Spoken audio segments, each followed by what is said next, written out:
Good afternoon and welcome to HealthSystemCIO.com's All-Star Panel, CISO Chat, a webinar tweet chat combo sponsored by HealthSystemCIO.com, from HealthSystemCIO.com, sponsored by Optum. We encourage you to join our tweet chat by jumping on hashtag HSCIO and contribute to the conversation. My name is Anthony Guerra. I'm the editor-in-chief of HealthSystemCIO.com. I'll be your moderator today. Our tweet chat is going to be hosted by our managing editor and director of social media, Kate Gamble. So again, the hashtag's on the screen, and you can jump over to Twitter and get involved at any time. If you want to ask a question today of our panelists, we will have a Q&A session later in the program. Type the question into the Q&A panel at any time. Leave the default set to all panelists, and you can send those in as they occur to you. You can download the deck by using the URL on your screen, and we've got a shortened URL at the bottom of each slide. And we are recording today's event, so you'll be able to see the archive. You'll get an email when it's ready within 2 business days, if not sooner. Just so you see how we're going to spend our time today, we're going to go 30 to 35 minutes with our main panel discussion. We're going to be speaking with Meredith Phillips, Chief Information Privacy and Security Officer with Henry Ford Health System, Art Ream, CISO and Director of Applications with Cambridge Health Alliance, and Phil Lerner, Distinguished Engineer with Optum. So without further delay, we're going to jump right into our conversation. Meredith, can you give us an overview of your organization and your role? Oh, I would love to. Thanks, everyone, for being on the call. I work for Henry Ford Health System. This is a system in Detroit, Michigan. We've been based in this market for 101 years now, and we have 6 hospitals. We have a 1,600-member medical group that we wholly own, so our doctors actually belong to us. We actually have a health plan, 640,000 members, the second largest insurer in the state of Michigan. We have a whole retail division, which is mostly our optical care, our ambulatory pharmacy, downstream care, DME, things of that nature. We also have a corporate entity that actually governs the entire health system. There's 27,000 employees that work for Henry Ford Health System. So again, we're a very large system, and we're glad to be serving the Michigan market. Excellent. Art, a little bit about Cambridge Health Alliance. Sure. Thank you very much, and welcome to the call, everybody. I'm the Chief Information Security Officer for Cambridge Health Alliance. Cambridge is a 3-hospital system based in Cambridge, Massachusetts. We act as the Public Health Commission and the Public Health Department for the City of Cambridge, as well as manage the elder services for the City of Cambridge as well. We're a teaching hospital for Harvard University. We employ around 4,300 plus staff, including 700 physicians. And we serve more than 140,000 patients in the Boston Metro North region. We're an NCQA Level 3 medical home for recognition of our seven of our 15 primary care practices. We are a HIMSS Level 7 for ambulatory and a Level 6 for inpatient, and we will be pursuing Level 7 for inpatient this coming year. And that's basically Cambridge Health Alliance. Art, can you just quickly tell me how you've come to hold the titles of CISO and Director of Applications? Did you have one and then added the other, and how do they complement each other as far as you're concerned? Yeah, I held the Director of Applications longer than I have the CISO role, and at Cambridge Health Alliance, and I think some smaller healthcare institutions, that is a bifurcated title. So that was added a year and a half, almost 2 years ago now for me. And I took it over from another senior director here who migrated up to the CIO. So I inherited that position because that was a dual role always at Cambridge Health Alliance. So I have, 2 different sets of responsibilities at the same time. Very good. Phil?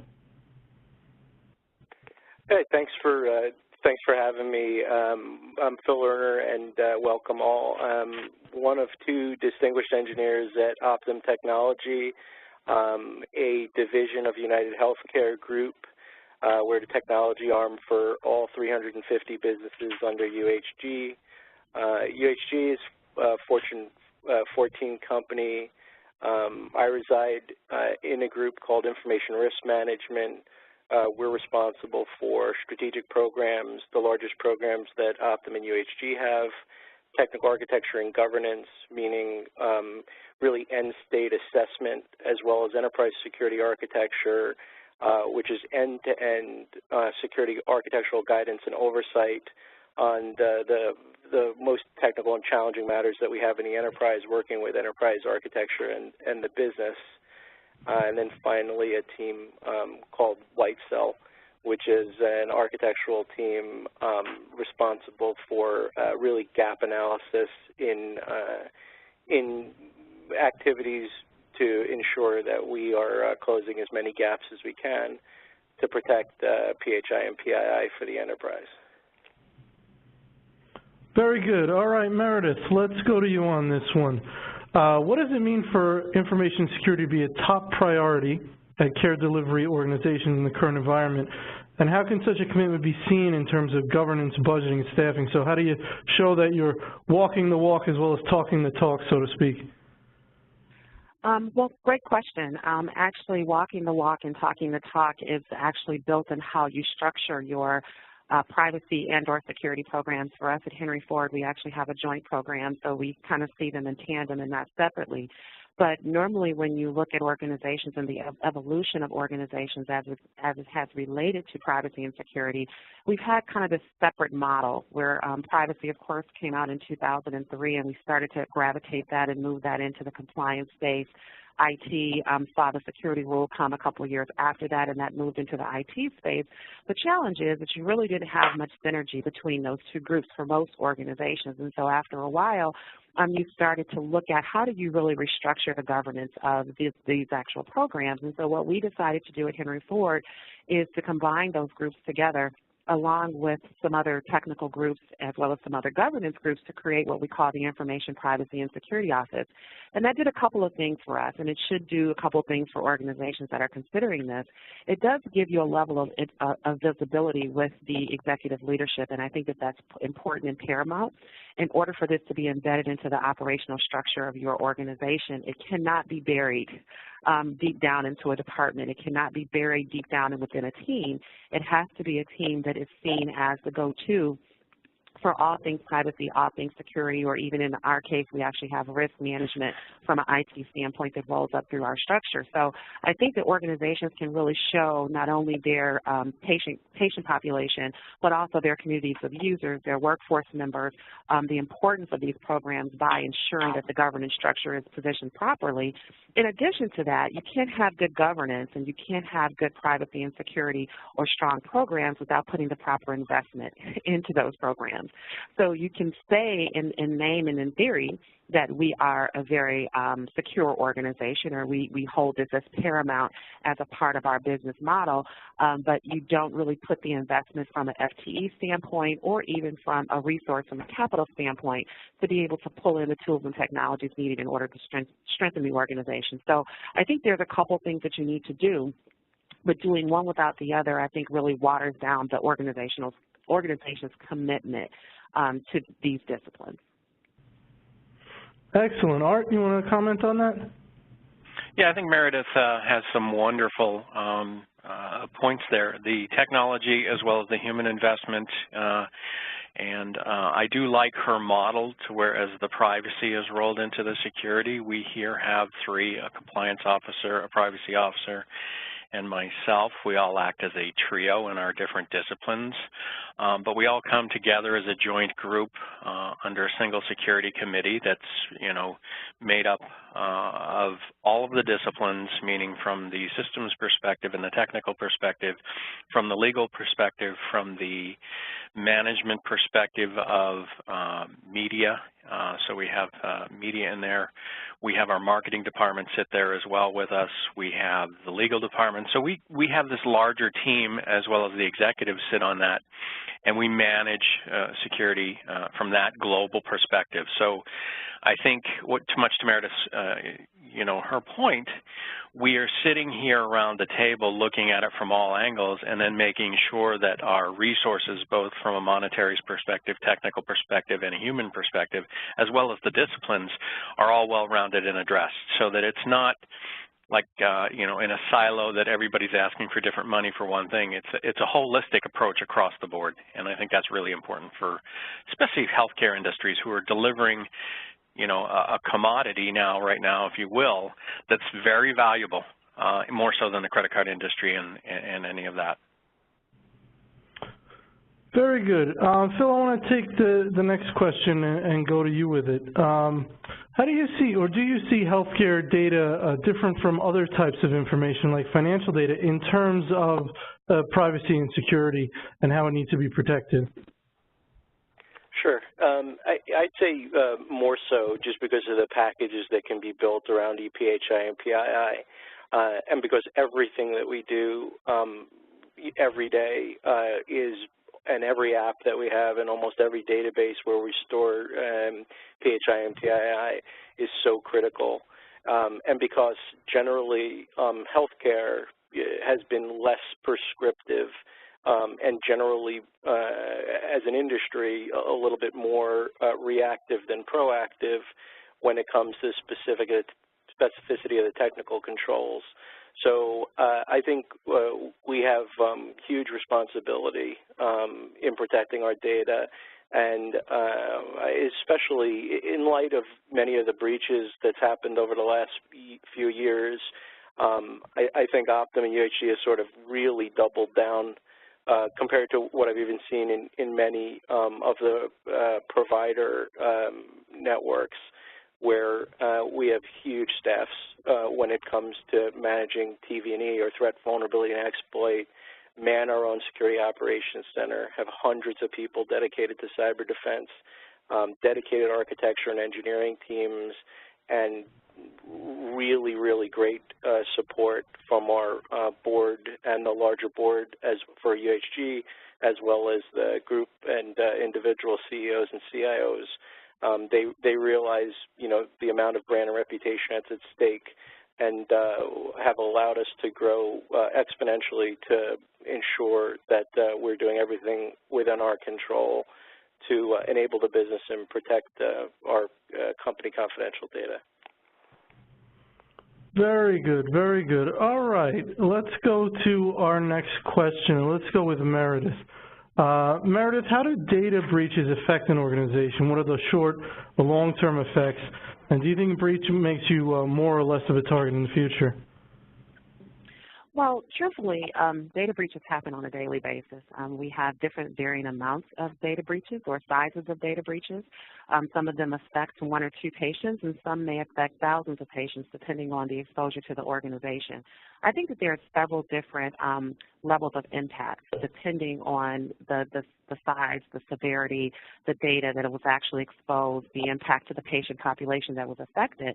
And I think short term, there's a couple things that happens. Of course, people feel that I have to go to my healthcare organization to receive this care, and I really can't just jump ship every time there's an issue and move over to another provider. There are some restrictions around them being able to do that. And so I think that on the short term, our patients are affected, but we also have to put a process in place to be able to restore the trust that has now been broken because of this particular event. So you have to prepare for that. You have to prepare for how are you going to engage the patient population, how are you going to restore that trust, how are you going to communicate to them what it is you guys are doing to make sure that you're not going to see this issue happen again. So having a really good response plan in place in terms of how to respond to those breaches is always important, because that's going to be critical in the initial stages of a breach happening. I think from a long-term standpoint, we're starting to see a couple things happen in our industry. We're seeing not just the regulatory concerns around breaches and incidents, but we're also seeing the reputational harm that happens when a patient population continuously believes that an organization is not protecting their information. The reputation of that organization is now affected, and that can then translate into patients coming to your facility. That also translates into a dollar impact or financial impact to your organization. So there are some short-term pieces that you would have to address, but there are also some long-term pieces. So one of the things that we typically try to do at Henry Ford when we're preparing and dealing with our patients throughout the day, is we want to share with them what we're doing to protect their information when there's not an issue. And I think that's one of the pieces that some organizations forget. They only are engaging with the patient population when an issue arises or a breach happens. And so what we try to do is share with them throughout the continuum of their care, here's all the things that we're doing to protect you. And in the event that an unfortunate situation does happen, know that here's the way that we would like to respond to those events. And what we have found is that we start to create this partnership with our patient population where they're so much more interested in sharing information with us when they do find out that there's been a concern or exposure versus them just kind of stewing in it and telling all of their friends how horrible Henry Ford is, if that is the case, if they feel their privacy has been breached. In terms of making you a target in the future, though, I think that all healthcare organizations are targets. Just to kind of reflect on the previous question, in terms of the data that we hold is very valuable to the cyber criminals, and because of that, I think that we all are targets. I don't think that an actual breach makes you any more of a target, but I think that it gives you an opportunity to strengthen some of those controls that you have in place that might not be at the level that it should be in order to protect your organization. So you do have some opportunity to change and revise and to strengthen your program every time you see an incident that happens like this. Anthony, this is Art, if I could chime in a little bit. Sure.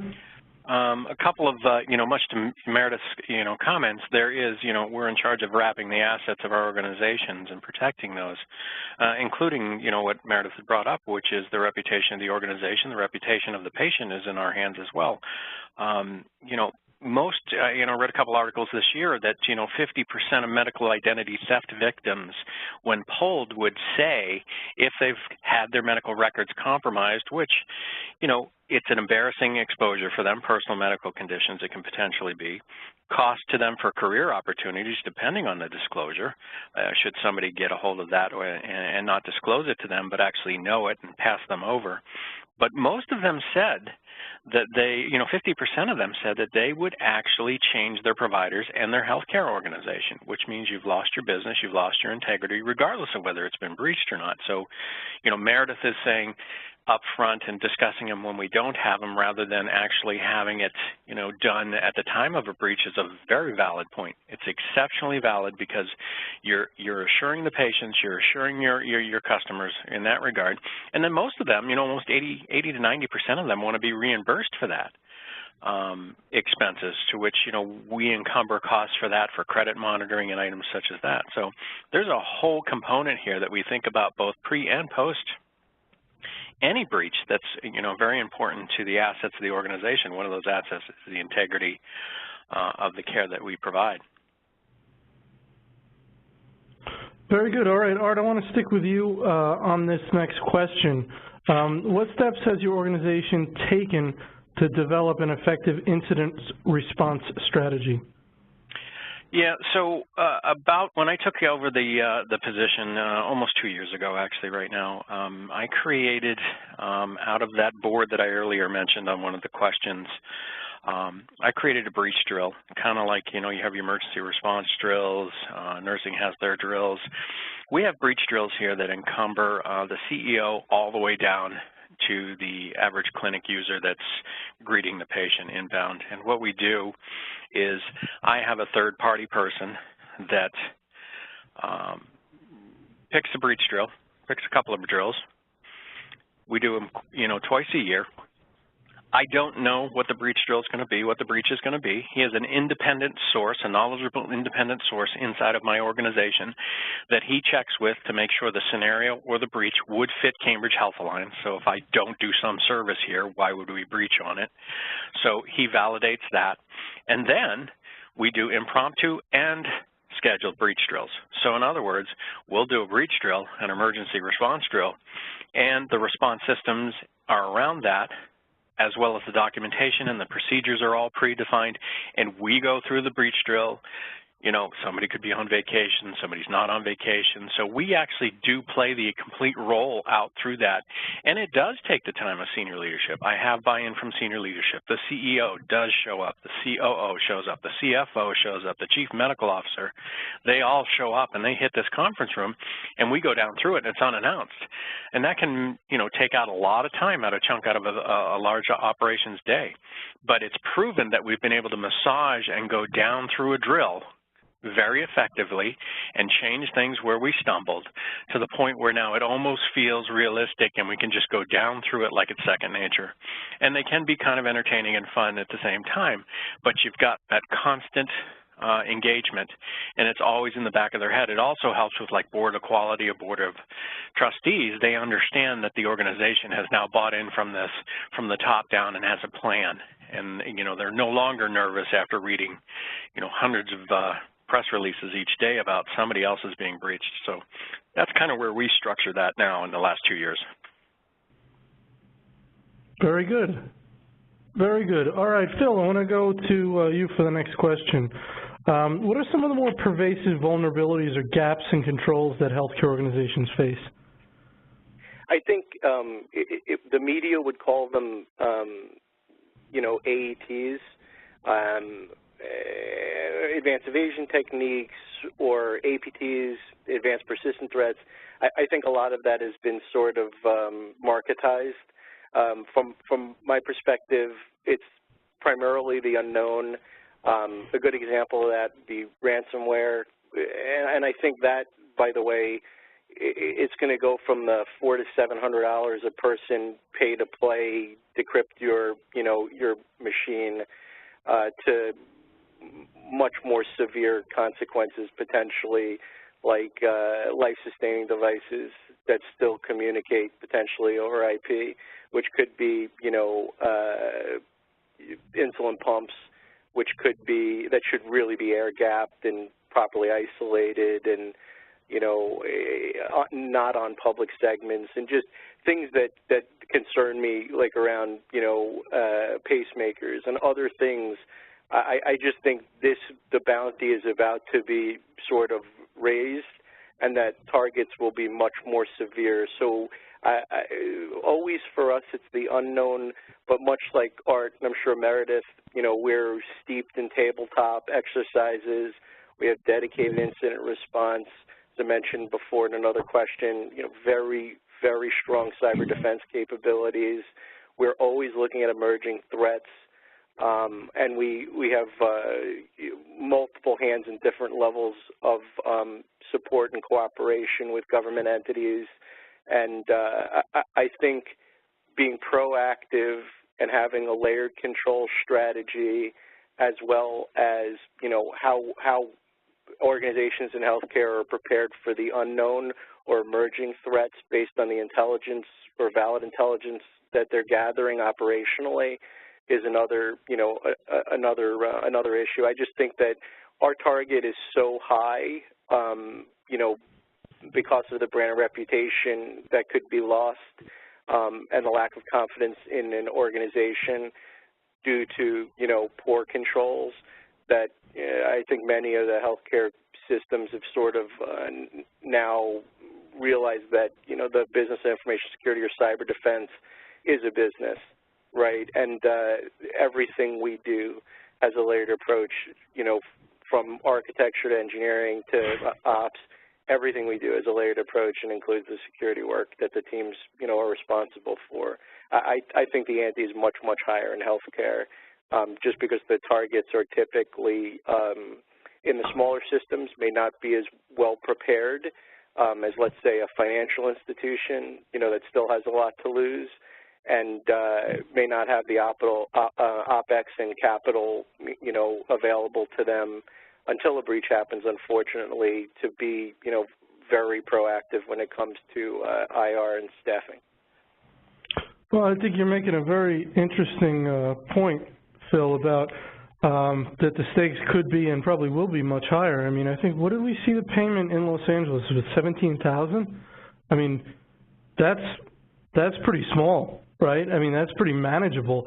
And I wonder if that, unfortunately, could lull people into a false sense of oh, you know, not that people would take it casually, but we can recover from a breach. We can make that payment. But like you said, if the money is 10 times more, or we're talking about life-preserving biomedical devices, it can all change very quickly and become much more severe. You want to just very quickly let me know if I've got that right, that concept you're talking about?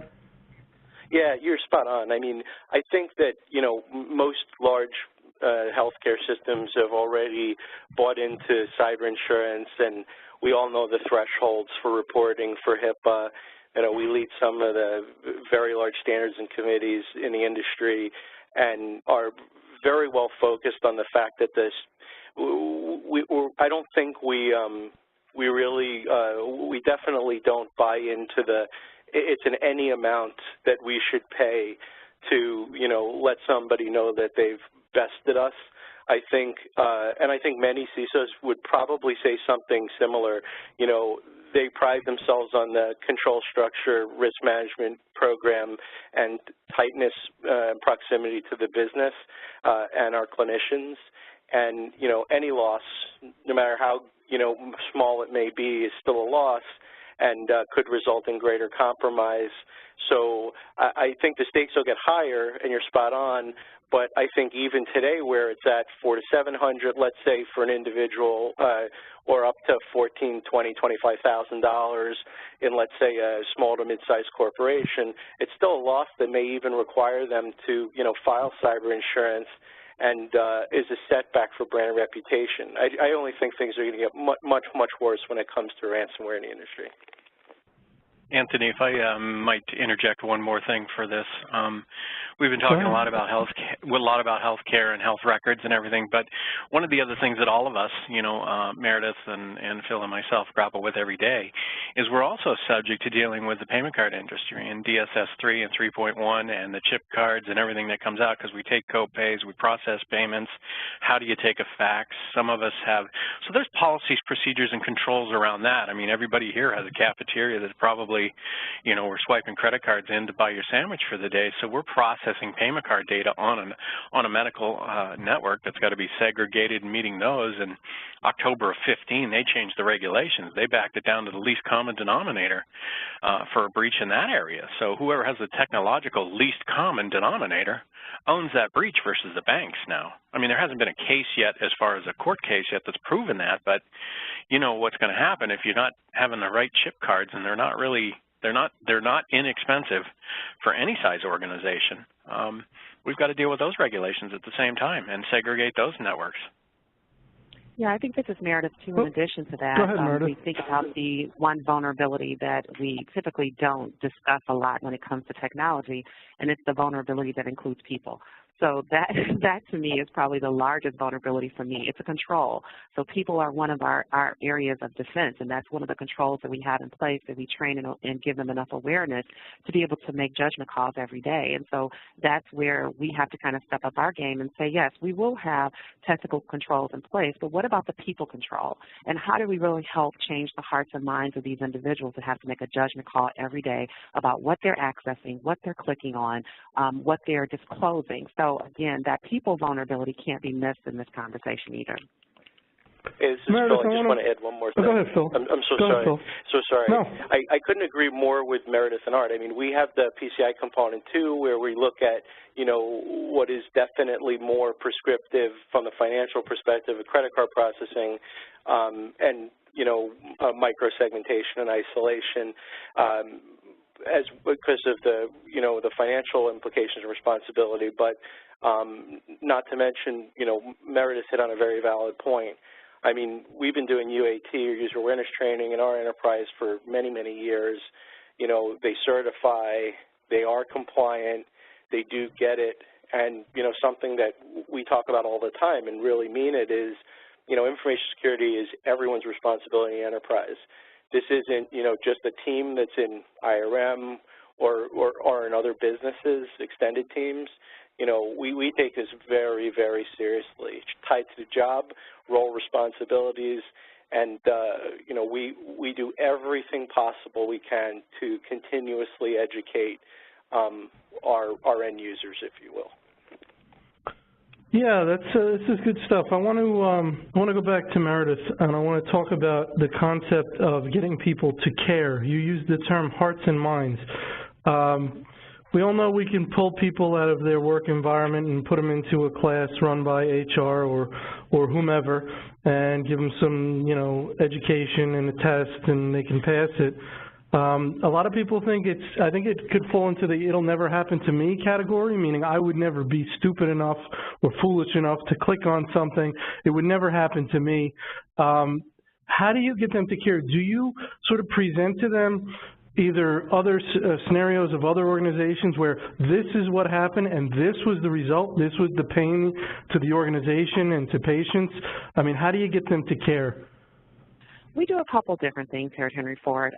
There's, for those who are skilled in adult learning, and you think about the design of adult learning environments, you typically go by the 8x8 rule. You take a concept and you communicate it 8 different times, 8 different ways. And so at Henry Ford, I think we've decided that we are going to do the 25x25 rule, where we continuously push messages to our workforce in various different ways. So we don't use just one mechanism or one mode. So, for example, in the event that we actually do have a breach, in the unfortunate event, re-education and training is a part of our process, so not just for the person who violated. So if I was the one who clicked on that link, the training and education just doesn't apply to me now. It applies to everyone who is a part of my department. So if we have an instance of issues happening or a series of issues happening in a department, we will come back and we will re-educate and we will reinforce that message over and over and over again, even if you have to see my team every week to get it done. So what we found is when we started doing that, requiring mandatory training for the whole team, people started to help police each other. And they would start to ask questions of each other, why are you doing that, or why are you sharing that information, or why are you disclosing that information? So it started to help them to help each other be more compliant in the space.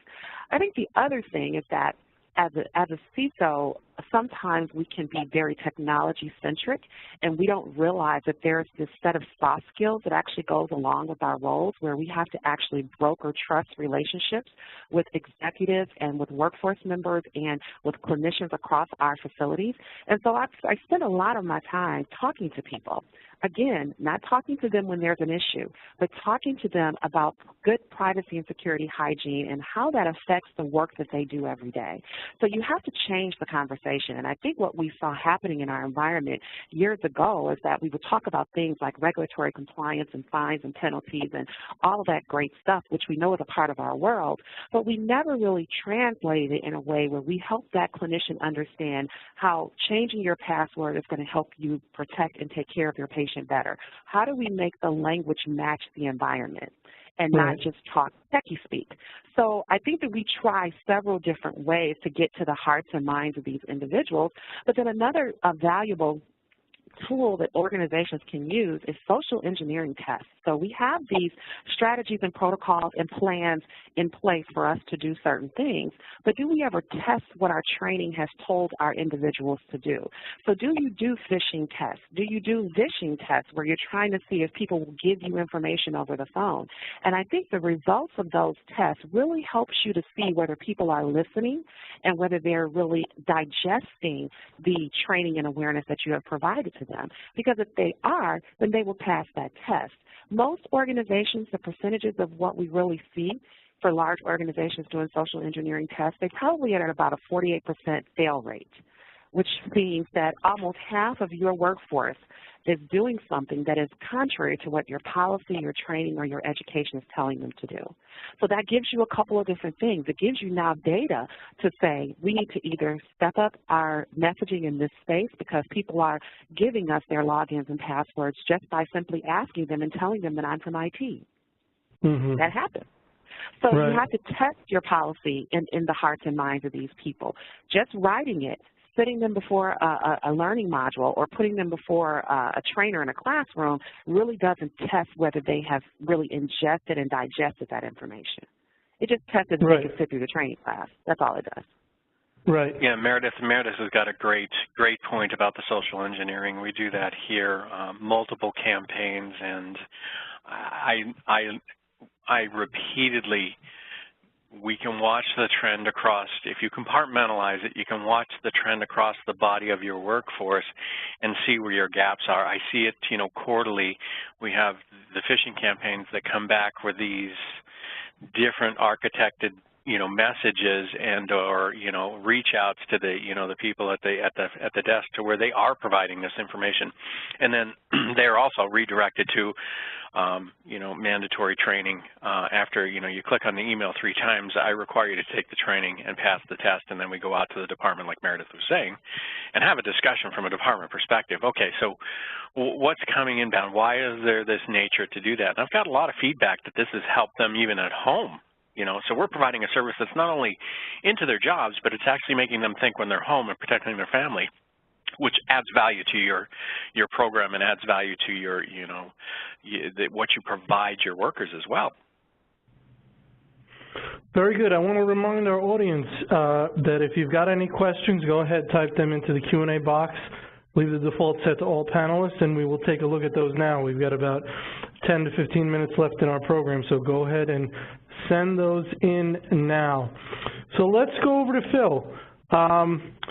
Phil, what are some notable emerging threats that organizations should guard against, and how can they identify, prioritize, prevent, and respond to these new threats? I'd say it's all, there's the human component, which as Meredith and Art were talking about, the social engineering component, which is ever evolving.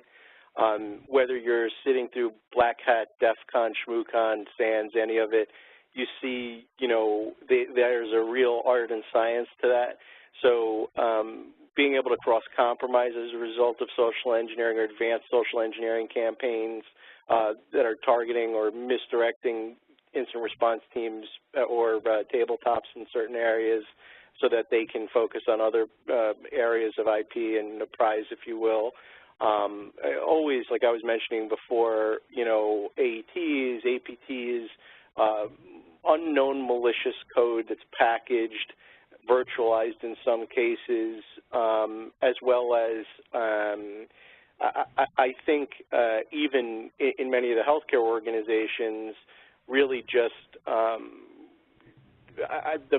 one of the biggest trends I've seen, I wouldn't even call it an emerging threat, I just call it something that is sort of been missed by many, is really understanding where the assets reside, how to calculate the loss should there be, a breach, and how to protect best in a tiered, layered defense in depth type of strategy, those assets, right? And really understanding where those red assets reside and what the control structure needs to be, what that threat telemetry and threat intelligence needs to be, and what the reports need to look like so that, the right people in operations, engineering, architecture, the executive team, et cetera, can really understand very quickly in business terms what that emerging threat is and how to deal with it. Generally speaking, if we stick to sort of malware or the reverse engineering of portable executables or PEs in malware, for many, it's just going to be that ransomware category. And we're working very, very closely with some large industry partners on solutioning around an end-to-end story to deal with that emerging threat pervasively in many layers. Very good. Very good. All right, let's go to Phil. Phil, how is the BYOD trend and the migration to digital capabilities affecting information security strategies?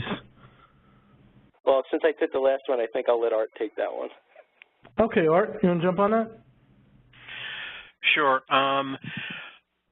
We have a large component here that we're now seeing BYOD come inbound to, the healthcare. We've not only got the devices that are inbound to, from our guests, from our patient population to our healthcare workers.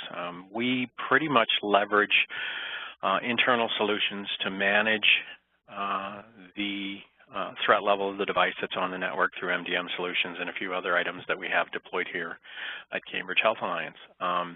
The trends is that we've got a multiple number of these devices that are all over the place, from, you know, phones to, you know, Fitbit devices, everything that wants to get connected to the internet. It's, you know, it's the Internet of Evil things, as I call it, versus the IoT. We're always constantly monitoring, watching their threat levels, and watching what's going on. So the strategy is you need to watch what's on your network, but you can't lock it down too much to where your providers don't have the mobility and the ability to treat. So therefore, you got to be a mobile workforce, and it's got to be secure.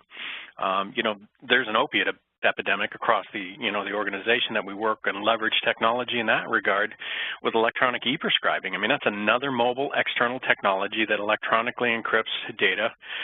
We chose a product that's local called Imprivata that we actually span out there the ability to electronically and have mandated electronic prescriptions. So that's a mobile technology that we allow here, that we also have to protect that asset because there's health information there and encrypt stuff there. So the transactions going back and forth constantly from mobile devices are a great threat to us. I mean, you've got dietary now agencies in your organizations that are using iPads that are wireless on your networks to go to patient rooms to order, you know, diets versus being on the paper now. So we're becoming mobile. We're becoming BYOD coming inbound. You've got your workforce that wants to use a laptop from home and travel back and forth, VPN. So structuring your solution to monitor all of that and having the resources in a human nature to watch those logs can be cumbersome. So that's a continual threat and a continual overhead to many of the hospitals these days. Meredith, thoughts on BYOD?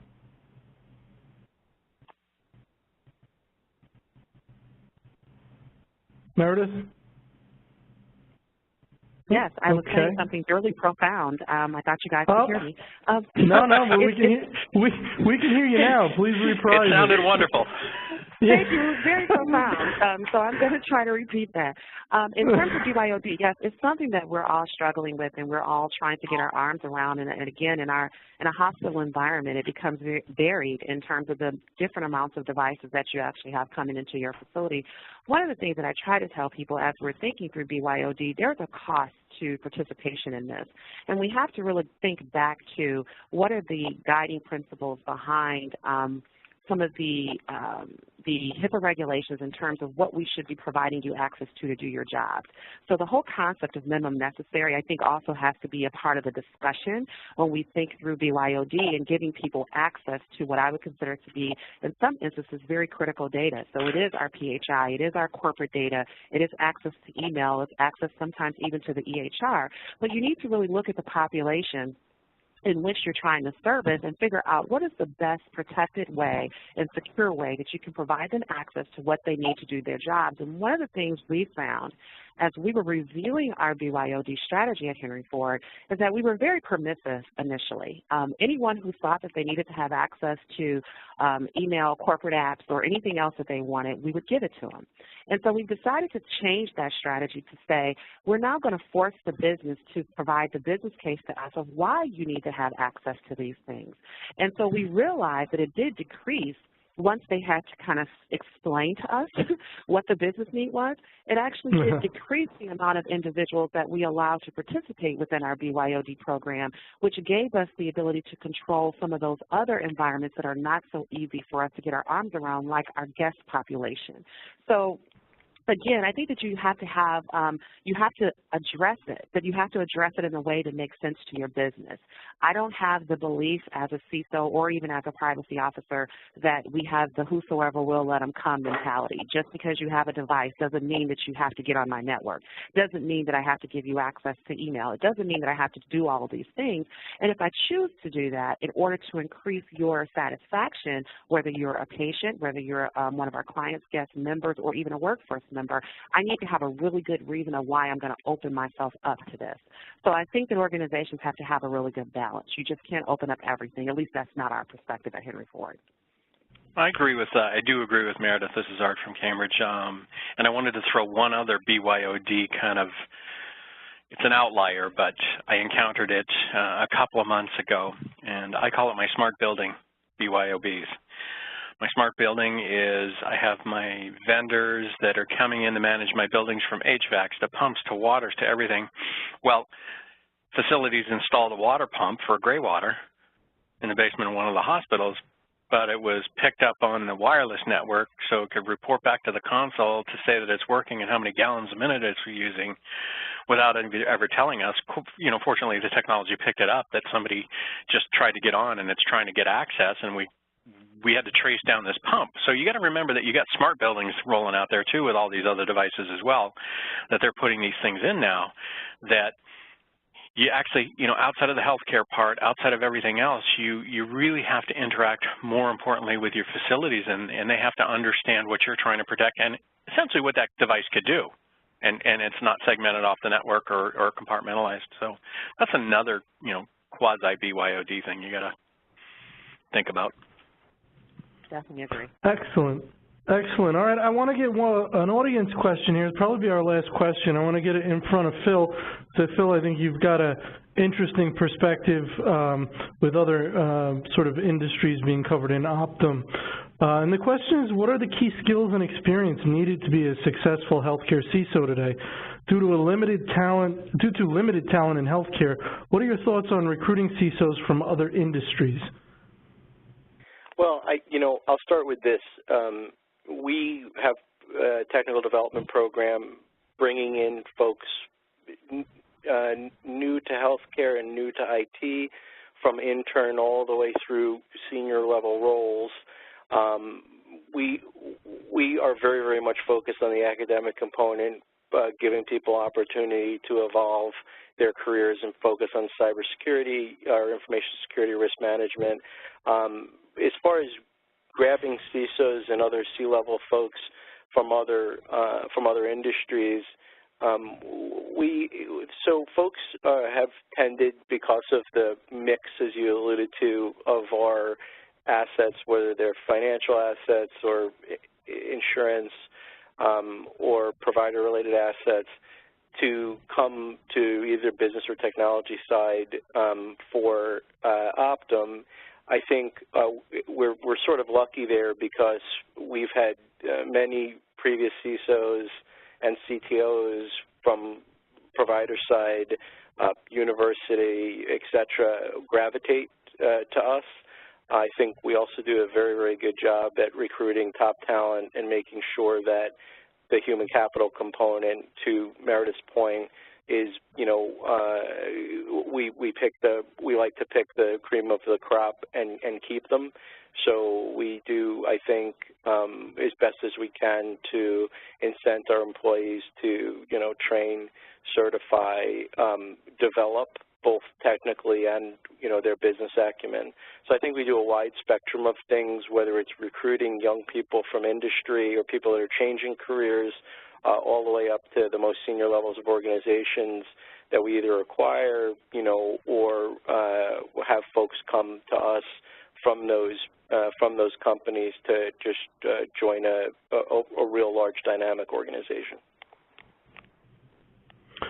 Very good. I just want to read one comment from a CIO attendee who said, really great point. We are starting to discuss scenarios where the technology impacts the infrastructure. It's new for engineering and IT to work closely together on an IT attack. So that's just a comment from one of our attendees. Well, that's about all we had time for today. When you close out your WebEx screen, you're going to see a survey pop up. Take about 30 seconds if you would and answer it. I want to thank our panelists, Meredith Phillips, Art Ream, and Phil Lerner. I want to thank Optum for sponsoring the event and making it possible. You will get an email, as I said, when our archive of today has been posted to our YouTube channel. For those of you who hold the CHIME CHCIO certification, attending our webinars gets you 1 CEU. Let CHIME know you were here, and if you've asked us to let CHIME know, we will do that. Sponsorship opportunities, contact Nancy Wilcox. And if you need a certificate of attendance, you can use the final slide in this slide deck. And feel free to go to our website to view our upcoming schedule of webinars. So once again, I want to thank our panelists. I want to thank Optum and our attendees. Everybody have a wonderful day.